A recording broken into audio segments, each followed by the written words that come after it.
અમદાવાદમાં duplicate marksheet બનાવવાનું કૌભાંડ ઝડપાયું છે। શહેરના નવરંગપુરામાં આ કૌભાંડ ચાલતું હતું। ડોલ્ફિન એકેડમી નકલી માર્કશીટ બનાવતી હોવાનું સામે આવ્યું છે।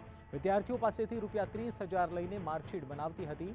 અહીં અન્ય રાજ્યની યુનિવર્સિટીની નકલી માર્કશીટ વિદ્યાર્થીઓને બનાવી આપતી હતી।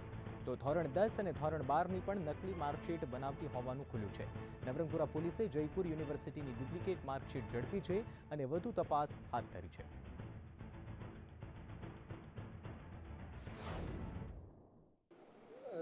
જે ફરિયાદી છે એ પોતે ડોલ્ફિન એકેડમીની ઓફિસે ગયેલ અને ત્યાં તેમને પ્રજ્ઞેશ અને નરેશ પટેલ બંને વ્યક્તિ મળેલા અને તેમની સાથે વાતચીત કરેલી અને તેમને જણાવેલ કે અમે જયપુર નેશનલ યુનિવર્સિટીમાંથી આ રીતે માર્કશીટ બનાવી અને આપીએ છીએ અને જેના ખર્ચ પેટે ₹30,000 આપવા પડશે।